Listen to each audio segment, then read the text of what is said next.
안녕하십니까, 래피드입니다. 1월 2일 두산 애너빌리티 보도록 하겠습니다. 증시 먼저 보겠습니다. 코스피 0.02% 하락했고요. 코스닥은 1.2% 상승하면서 마무리가 되었습니다. 자, 새해 첫 장이 열렸고요. 코스피는 보합 수준으로 마무리되었고 코스닥은 1.2% 정도 조금 올라가면서 진행되었습니다. 하지만 코스피는 보합 마무리였지만 외국인 투자자 2,300억 매도했고요. 기관 투자자도 2,600억 가까이 매도하면서 양매도 진행이 되었습니다. 코스닥은 외국인 투자자 1,300억 가까이 매도했고 기관 투자자 230억 매수하였습니다. 그래서 어떻게 보면 이제 코스닥도 올라가긴 했지만 외국인 투자자가 이탈했고요. 지금 코스피에서도 마찬가지입니다. 외국인 투자자가 이탈을 하면서 진행이 되었습니다. 그래서 우리가 이 연말까지 외국인 투자자에 대한 매도가 집중되었었는데 연초부터 또 한 번 외국인 투자자가 이탈하고 있다라는 신호가 나오기 시작합니다. 그래서 이번 주는 이제 금요일 하루만 남았지만 다음 주까지 시장을 좀 봐야 된다라고 계속 말씀을 드리고 있고요. 제가 이제 1월 1일에 영상 하나를 올렸습니다. 2025년에 대한 고환율에 대한 리스크를 그 영상에서 다루었고요. 그 리스크가 이제 미국의 금리와 일본의 금리에 따라서 좀 결정될 수 있다라는 그런 상황을 좀 말씀을 드렸습니다. 그래서 그 영상을 한번 꼭 보시기를 추천을 드리고요. 지금 계속해서 리뷰를 하면 일단 기관 투자자, 금융 투자 2,700억 가까이 매도하면서 사실 뭐 금융 투자 위주로의 매도가 지속되었습니다. 그래서 연기금 투자자는 새해 첫 거래에서는 크게 매수 없었고요. 오늘 외국인 투자자와 금융 투자 위주로의 매도가 집중이 되었습니다. 코스닥은 686포인트입니다. 1.2% 올라갔지만 여전히 이제 바닥 라인 근처고요. 코스닥이 좀 더 힘을 받을지는 아무래도 증시 전체 상황에 따라서 바뀔 것으로 보여집니다. 지금 상황이 별로 좋지 않기 때문에 그 상황에 대해서 단기간에 해결될 것 같지 않기 때문에 이런 추세 반등을 한다라는 그런 기대감은 좀 어렵지 않나라는 생각이고요. 증시 전체로 보았을 때는 코스닥도 지금 뭐 크게 반등을 하지 못하고 많이 올라봤자 760포인트 정도 요 수준이 아닐까 싶습니다. 그래서 이제 곧 다음 주에 또 중요한 금리 정책들이 나오기 때문에 그런 것들을 좀 주시를 해서 봐야 될 것 같습니다. 일본은 1,300억, 외국인 투자자는 1,300억 정도 매도를 했고요. 기관 투자자도 지금 투신, 연기금 투자자 뭐 이렇게 좀 매수했지만 금융 투자 위주로의 매도가 집중되면서 오늘 외국인 투자자, 금융 투자, 코스닥에서도 매도하는 그런 모습이었습니다. 해외 증시는 지금 뭐 이 니케이는 오늘 휴장이었고요. 상해 종합이 좀 떨어지면서 2.6% 떨어지면서 진행되었고 뭐 나머지는 아직 새해 첫 장이 열리지는 않았습니다. 자, 환율을 볼 건데요. 환율이 이제 전반적으로 좀 이제 내리기 시작하죠. 일본 엔화도 좀 떨어졌고 유로도 같이 떨어졌고 미국 USD도 같이 떨어졌습니다. 그래서 지금 전체적으로 원화가 조금 안정세를 찾는 그런 모습인데요. 일단 내용을 한번 보겠습니다. 한국은행이 오늘 깜짝 발표를 했습니다.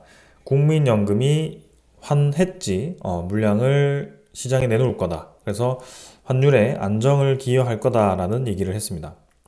시장에는 최대 480억 불이 풀린다라는 그런 기대감을 좀 주고 있고요.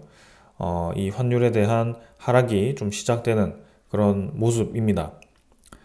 그래서 국민연금이 환해지 물량 출회를 언급하면서 원달러 환율이 좀 안정화되기 시작했는데요.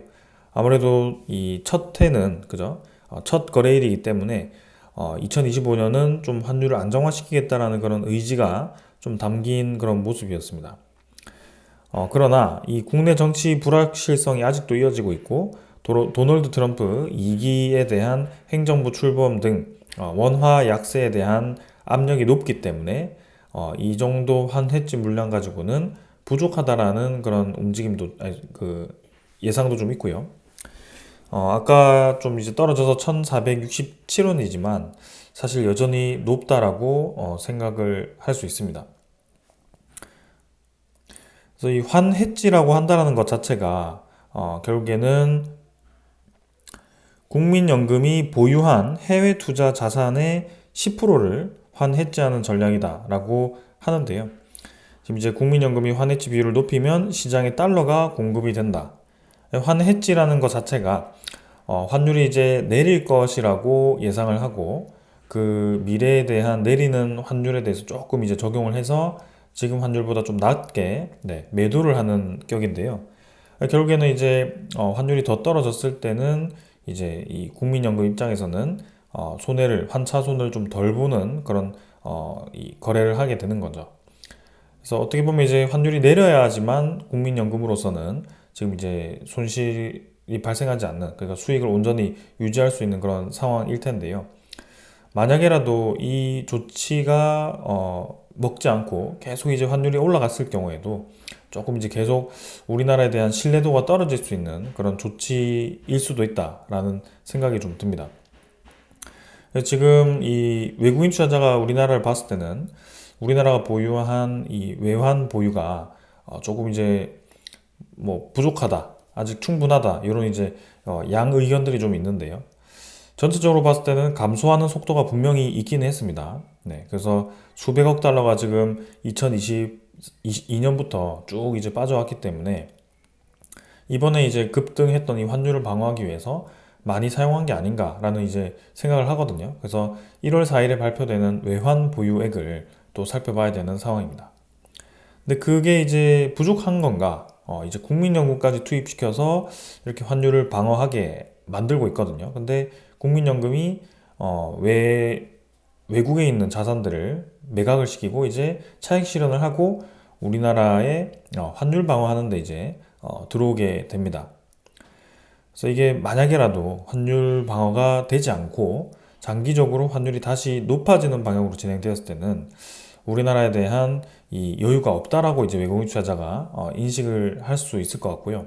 그리고 국민연금을 퍼부어서 환율을 방어하고 있지만 그조차도 지금 먹지 않는다라고 생각할 수 있기 때문에 상당히 이 부분에 대해서는 좀 조심스럽게 봐야 될 것 같다라는 생각입니다.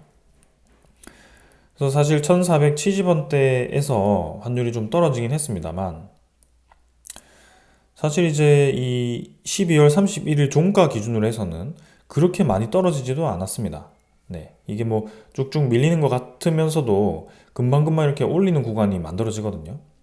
시장에서 확실히 지금 환율을 계속 높이는 방향으로 진행이 되고 있기는 합니다. 그래서 인위적으로 지금 뚝뚝 떨어뜨리는 모양이 중간중간에 보이긴 합니다만 그게 지금 뭔가 강하게 이 환율을 빠르게 안정화시키지는 못하고 있다라는 생각입니다. 그래서 이 환율에 대한 움직임을 계속 봐야 되겠는데요. 여기 이제 과연 저 국민연금까지 투입해서 안정화가 되지 않았을 경우에는 어떻게 될 것인가, 그게 상당히 우려스럽습니다. 그래서 환율을 방어한다라고 해서 사실 시장에 안정화를 부여하겠다라고 발표를 했음에도 외국인 투자자는 한국 증시에서 첫날부터 빠져나갔습니다. 그래서 외국인 투자자가 올해는 어떤 움직임을 보일지 계속 우리가 지켜봐야 될 것 같고요. 계속 이탈을 한다면 분명히 이제 외국인 투자자는 환율이 떨어지지 않을 거라고 베팅을 하고 있을 겁니다. 그래서 우리나라가 마음이 급한 것이고 지금 상당히 어려운 시장은 맞습니다.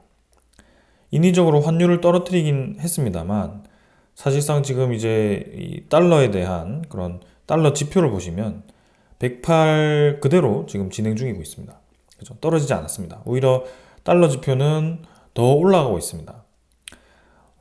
지금 일주 내에 지금 최고점을 또 찍고 돌파를 하는 그런 상황이고요. 1년치 연중 최고점, 그죠?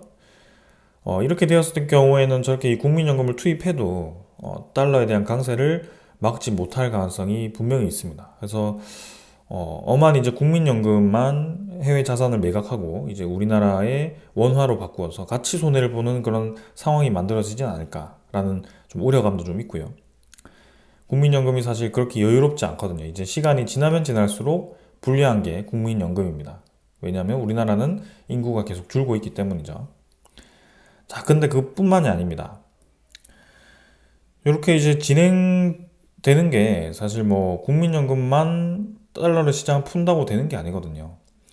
미국이 금리를 같이 내려줘야 되고 한국이 금리를 내리지 않아야 되는데 지금 우리나라는 금리를 내리지 않지 않을 것 같습니다. 지금 보시면은 4대 금융지주 회장들이 고환율 속에서 국내 경기 화방을 위험으로 올해 1분기부터 연내 2, 3회 기준금리 인하가 이루어질 것으로 내다봤다고 합니다. 시장금리도 기준금리 인하폭에 비례해서 내려갈 것이다 라고 예상을 했고요. 이 시장금리라는 게 이제 국채에 대한 이 금리죠. 그래서 국채 가격은 이제 안정화시키겠다라고 얘기를 하는 것인데, 제가 영상에서 계속 말씀드리다시피 미국의 국채금리는 계속 올라가고 있고 한국의 국채금리는 이렇게 낮아지는 방향으로 된다면 금리 격차가 엄청나게 벌어지게 됩니다. 그 자체가 지금 고환율을 계속 만들고 있는 상황인데요.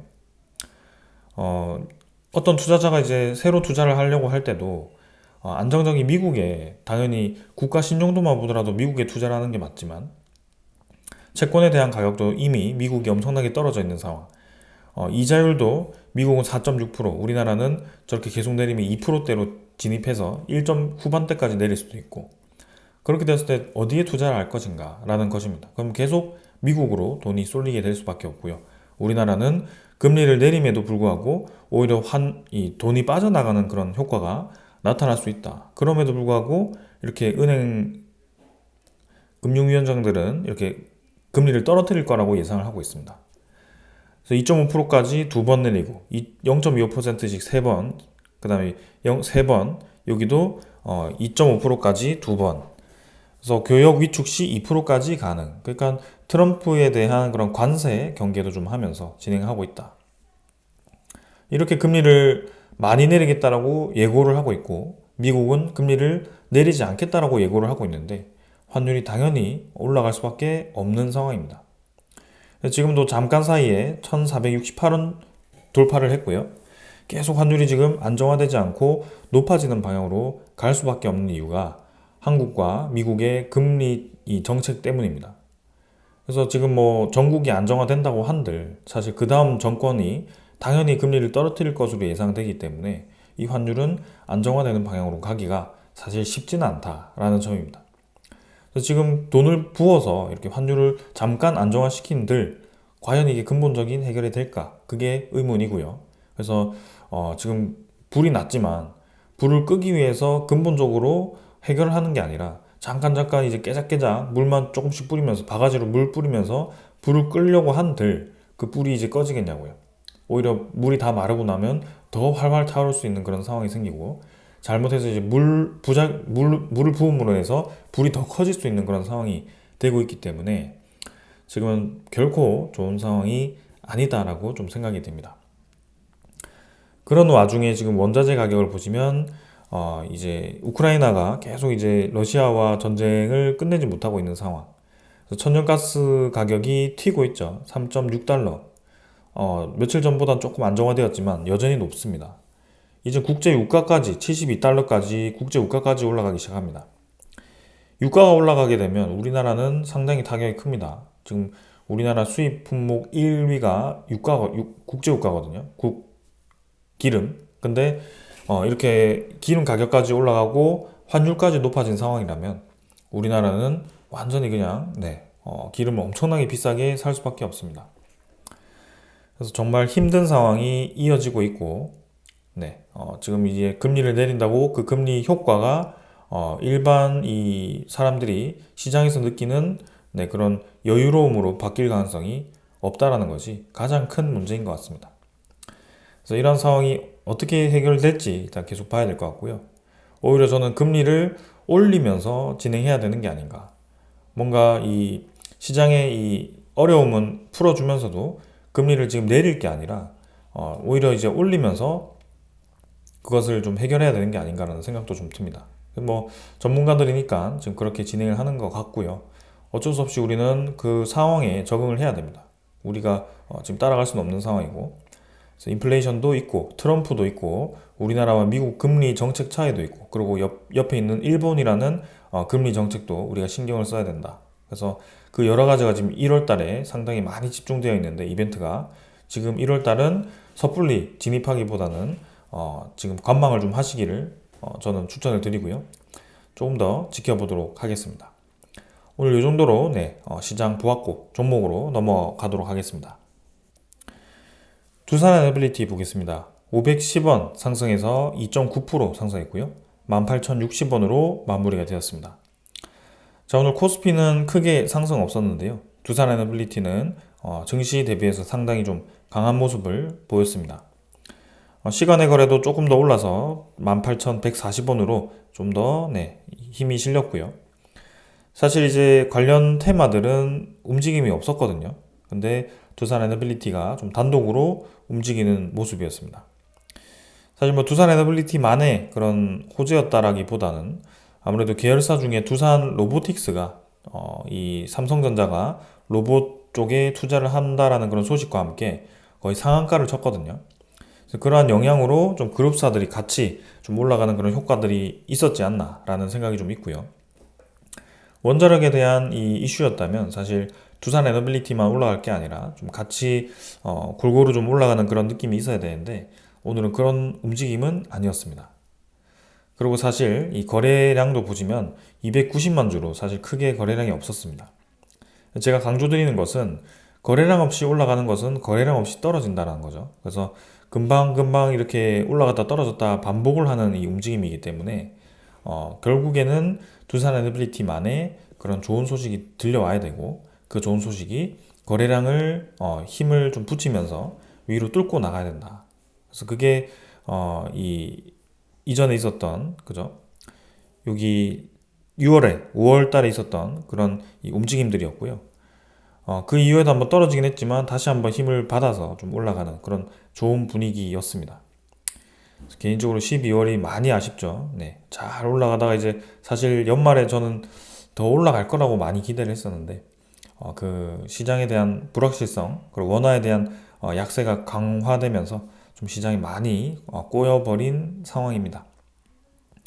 그래서 지금 거래량은 계속 죽어 있는 상황이고요. 거래량이 쭉 떨어져 있는 상황이고 딱히 뭐 변화가 없는 상황입니다. 차트는 이 정도로 한번 보도록 하고요. 투자 수급을 보겠습니다. 외국인 투자자는 30만 주 매수했고 기관 투자자도 14만 주 매수를 했습니다. 연기금 투자자가 15만 주를 매수했고요. 새해 첫 장에서는 매수를 했습니다. 그리고 외국인 투자자도 마찬가지 매수로 진행이 되었고요. 코스피에서는 사실 기관 투자자, 외국인 투자자 모두 다 빠졌는데 두산에너빌리티는 양매수를 진행해주면서 조금 좋은 분위기를 형성하는 모습이었습니다. 그러나 뭐 오늘 하루 가지고는 모든 걸 판단하기 어렵고요. 좀 며칠 더 봐야 된다라는 점. 그리고 사실 1월 달은 조금 더 조심스럽게 접근해야 된다라고 계속 증시 리뷰에서 말씀을 드리고 있기 때문에 좀 그렇게 접근을 하시면 좋겠습니다. 그래서 한번 이 정도로 한번 보고요. 그 다음에 공매도 잔고 한번 보겠습니다. 공매도 잔고는 뭐 100만 주 그대로 진행 중이고요. 계속 100만 주 유지 중입니다. 그래서 올해 3월 달까지는 이런 수준에서 크게 벗어나지는 않을 것 같은데요. 공매도가 재개되었을 때 어떤 움직임을 보이는지 한번 그때 좀 주시를 해보겠습니다. 그 다음은 대차 잔고입니다. 대차 잔고는 오늘 뭐 크게 늘거나 줄지 않았고요. 조금 체결이 되면서 진행되었습니다. 1270만 주 정도로 진행되었고 거래원은 뭐 직접적으로 외국인 투자자 움직임 별로 없었습니다. 시티그룹이 조금 매도했고 신한증권 위주로 좀 매수가 들어왔지만 사실 뭐 신한증권은 매수 매도를 계속 반복하는 수급이기 때문에 특별하게 뭐 이유가 있었다라고 보기는 좀 어려워 보입니다. 상세 물량 보시면 추정 물량 30만 주 플러스였는데요. 당연히 그대로 플러스 되었고요. 23.87%로 최근에 보율은 정체를 하고 있습니다. 그래서 뭐 큰 움직임은 없이 진행되고 있고요. 조금 이제 두산에너빌리티만의 확실한 소식이 들려오는 것이 우선 과제일 것 같습니다. 그래서 그 소식이 들려와야만이 좀 움직일 것 같고요. 그런 것들을 보겠습니다. 자, 그래서 오늘 오랜만에 좀 좋은 소식이 하나 들려왔는데요. 자, 안덕근 산업부 장관이 다음 주에 이제 미국을 간다라고 합니다.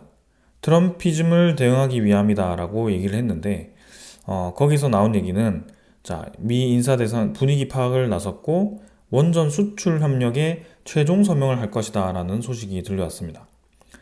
그래서 원래는 12월 달에 진작 가서 서명을 하려고 했는데요. 그 12월에 이제 이 비상계엄이 벌어지면서 이 장관들이 지금 일을 못하는 상황이었는데 최근에 그런 것들이 조금 이제 풀리면서 이제 활동을 시작하는 것 같습니다. 다행히 생각보다 빠르게 이제 미국으로 방문을 하시는 것 같고요.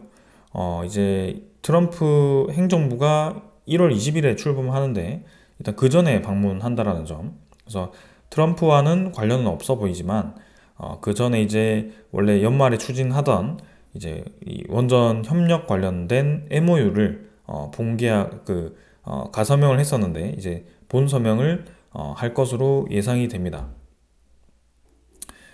그래서 뭐 100%라고 좀 보기는 어렵겠지만 일단 뭐 이 원전 수출 협력 원칙에 관한 기관 간 약정 최종 서명 가능성이 있다라고 얘기가 나왔는데요. 자, 이제 어떻게 진행될지 다음 주 한번 좀 보도록 하겠습니다. 서명에서 끝날 게 아니라 이제는 웨스팅하우스에 대한 소식이 들려와야 된다. 웨스팅하우스가 최근에 잠잠하죠. 그래서 분명히 이제 미국도 중국과 러시아를 좀 견제하기 위한 그런 움직임을 보이고 있는데요. 아무래도 이 국가적인 정치 관계를 떠나서도 사실 우리 산업 관계에서도 사실 중국과 러시아가 기술력이 좋고 가격이 싸기 때문에 우리나라 원자력 산업 이 경쟁 입장에서는 상당히 큰 경쟁자인 것은 사실입니다. 웨스팅하우스는 제조 기술이 부족하기 때문에 그 제조 기술을 한국에서 지원해 주겠다. 한국이 제공하겠다.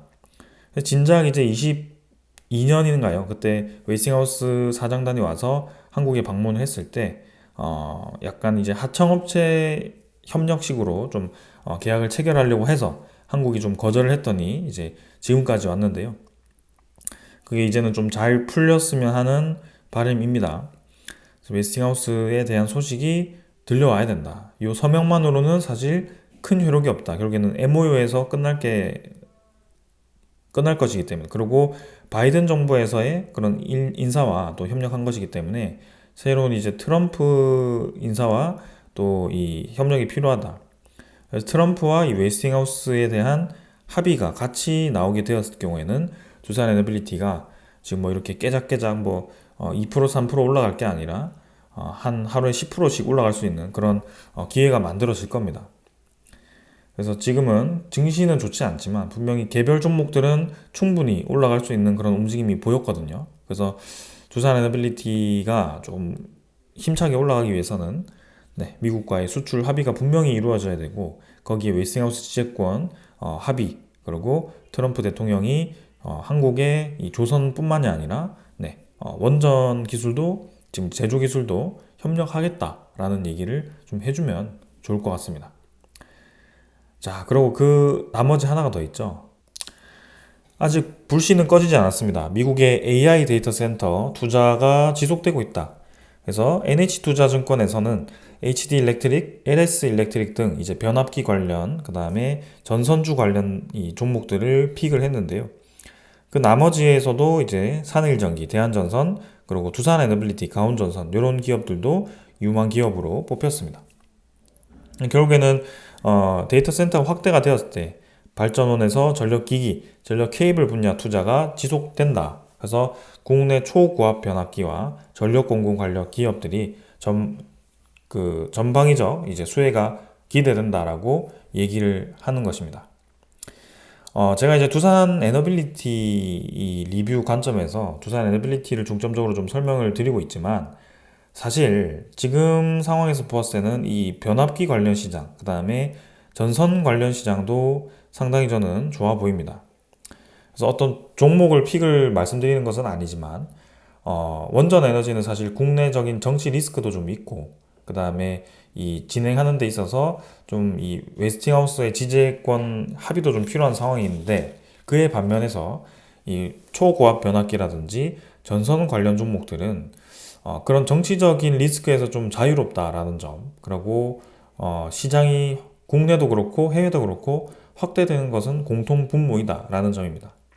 근데 대신 뭐가 리스크냐? 요거는 또 이제 진입 장벽이 어느 정도 낮습니다. 그래서 아무래도 경쟁이 기업들이 많기 때문에 그 경쟁 기업들에서 경쟁력이 떨어졌을 경우에 또 이 성장성이 확 떨어질 수 있거든요. 두산 에너빌리티는 경쟁 기업들이 많이 없습니다. 전 세계에도. 그래서 그런 성장세는 분명히 있기 때문에 좀 그런 양면성이 있더라. 그래서 뭐 저는 변압기도 괜찮은 것 같다라는 생각인데, 국내에 일단 효성중공업이라든지 HD 현대일렉트릭 이런 종목들은 이미 뭐 거의 7배, 8배씩 올라와 있기 때문에 지금 뭐 신규 진입도 노려볼 만하지만 사실 뭐 조금 리스크는 있다. 네, 증시 전체가 좀 내려갈 하방 리스크가 좀 있기 때문에 그런 것들은 좀 감안해서 지켜보시면 되겠습니다. 두산 에너빌리티는 당연히 이제 이 소형 모듈 원자로 이 데이터 센터에 들어가는 발전원이죠. 이런 것들을 우리가 보았고, 원전뿐만이 아니라 해상풍력, 뭐 이 수소 관련 LNG, 가스터빈, 수소 가스터빈 이런 이제 여러 이 에너지들을 다루는 기업이기 때문에 주목을 많이 했습니다. 그래서 미국은 2028년까지 이 데이터 센터 전력 수요가 연평균 13에서 27% 증가할 것으로 예상을 했기 때문에 상당히 지금 미국 전체 전력 수요에서 큰 비중을 차지하거든요. 그래서 이런 것들이 좀 영향이 크다. 그래서 미국이 본격적으로 저 전력을 구축을 한다라고 한다면 우리나라도 분명히 수혜를 볼 텐데, 그 수혜를 보기 위해서는 지금 이 산업부 장관에 대한 행보가 상당히 중요하더라. 그래서 SMR에 대한 이 수출도 중요하지만 전체적인 원전 수출, 제3국의 진출을 위한 그런 활로를 만들고, 미국 내에 우리나라 기업들이 자유롭게 이제 투자를 하고 이 용기 납품을 하는 그런 이제 활로를 만들어 준다면, 이제 뭐 국내 정치 상황과도 좀 별개로 움직일 가능성도 저는 있을 거라고 생각이 됩니다. 그래서 그런 것들을 좀 잘 풀어줬으면 좋겠고요. 네, 좀 기대를 많이 하고 있습니다. 자, 그리고 이제 국내 시장입니다. 국내는 뭐 아직도 정치 상황이 어질어질합니다. 네, 그래서 여당 쪽에서 이제 반도체법, 전력망법, 고준위 특별법, 해상풍력법 이렇게 1월 달에 요거 4개를 일괄 처리하자라고 얘기를 하고 있습니다. 이 고준위 특별법은 도대체 몇 월 달부터 나왔는지 저는 이제 기억이 나지 않을 정도고, 너무 이제 임박했다라는 소식을 여러분들께 많이 전해드려서 이제 제가 좀 부끄러운 상황입니다. 도대체 언제 통과시키는지 이게 계속 이제 들려오는 상황이고요. 이 특별법들이 통과가 되지 못하면서 우리나라가 지금 이 기업들이 성장해야 되는 이 좋은 환경을 만들어줘야 되는데 그걸 전혀 만들어주지 못하고 있다. 지금 이 고환율을 잡기 위해서는 우리나라 지금 경제 살리기 위해서 금리를 내리면 당연히 환율은 높아질 수밖에 없고요. 경제를 돈을 풀어서 살리는 게 아니라 경제를 지금 기업을 살려서 기업이 경쟁력을 가져서 자연스럽게 외화를 많이 벌어들이고 이런 과정으로 가야 되는데요. 그게 지금 계속 막히고 있다. 그래서 저런 이제 특별법들이 좀 빨리 통과가 되어야 되는데요. 국내 상황은 제가 따로 언급을 드리진 않겠습니다. 요 이상은 이제 언급 드리지 않겠습니다. 어떤 뭐 제가 예측을 한다고 한들 그 예측이 지금 통할 상황도 아닌 것 같고, 두산 에너빌리티도 나름 이제 11차 전력 수급 기본 계획의 가장 큰 수혜주였는데 그게 완전히 지금 1월 달로 이제 넘어왔고, 전력 뭐 법은 이제 뭐 언제 보고가 되는지도 일정도 잡히지 않고 있습니다. 제 생각에는 뭐 이제 이렇게 어영부영 넘어가다가 뭐 한 1분기 지나고 뭐 보고가 되든지 뭐 그 이상 보고가 되지 않든지 좀 그런 식의 움직임이 나오지 않을까 상당히 좀 우려스럽기도 합니다. 그래서 좀 이렇게 진행이 되고 있다. 그래서 오늘 핵심은 첫 번째는 이 산업부 장관이 이제 미국에 갔을 때 MOU 체결을 할지 말지 일단 봐야 되고, MOU 체결을 했을 때는 단순히 MOU에서 끝날 게 아니라 이제 웨스팅하우스에 대한 언급이 좀 필요하다. 그게 지지권 해소와 그 다음에 지금 상황에서는 이제 바이든 정부와의 좀 협력이기 때문에 다시 한번 가서 이제 트럼프에 대한 인사를 만나야 되는데, 이 트럼프는 사실 뭐 좀 여우 같다라고 해야 될까요? 결국엔 우리나라가 대행 체제이기 때문에 그 대행 체제에서는 잘 이제 관심을 가져주지도 않고 만나주지도 않을 것 같다라는 그런 소식들이 많더라고요. 그래서 이 트럼프에 대한 우리나라 K 원전에 대한 언급이 있을 것인가, 그것도 이제 주목을 해야 되고, 세 번째는 이제 미국의 데이터 센터로 시작해서 본격적인 이제 전력 이 인프라를 구축하는 데 있어서 SMR에 대한 증설 효과들, 그래서 이런 것들이 중요하다. 근데 이게 사실 이제 가장 또 시장에 영향을 크게 받는 것이 경기가 만약에라도 침체가 된다라고 했을 때, 미국이 침체 신호가 등장했을 때는 이 SMR이 또 한번 부러질 수도 있거든요. 부러진다 완전히 그냥 무산이 된다라기보다는 조금 시간이 많이 미뤄질 수도 있다. 그래서 그런 것들은 우리가 감안을 하면서 좀 봐야 된다라는 생각입니다. 그래서 이것이 이제 두산 에너빌리티를 좀 움직일 수 있는 소식들이고, 이러한 것들이 나와야만 지금 이렇게 올라갔다 떨어졌다 계속 반복하는 게 아니라 한번 힘을 받아서 좀 올라갈 것 같다라는 생각이고요. 국내 시장은 뭐 지금으로서는 도저히 답이 없는 상황이다. 조금 넘기도록 하겠습니다. 자, 그러는 와중에 환율은 계속 올라가고 있고, 국내 정세적인 뭐 한국은 금리 내린다, 미국은 계속 금리 높게 유지한다라고 하기 때문에 환율은 계속 높아질 수밖에 없고, 환율이 높으면 우리나라 수입 원자재 가격이 높기 때문에 당연히 기름값, 가스값이 올라갈 겁니다. 그러면 우리 또 뭐 국민 하는데, 네, 국민이 느끼는 체감 이 실물 경기는 떨어질 수밖에 없는데, 실제로 이제 우리나라 한국 금리를 떨어뜨렸을 경우에는 우리에게 뭐 돈이 많이 주어지는 게 아니라 대출에 대한 금리를 깎아주는 것이기 때문에, 그 대출이 지금 다 어디 들어가 있죠? 부동산에 들어가 있습니다. 그래서 사실상 뭔가 이 근본적인 원인을 해결할 수 없는 상태인 것 같다.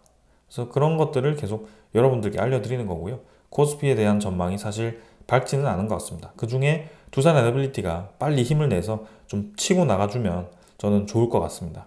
그래서 이 정도로 좀 말씀드리고 넘어가도록 하고요. 내일 시장에서 또 뵙도록 하겠습니다. 감사합니다.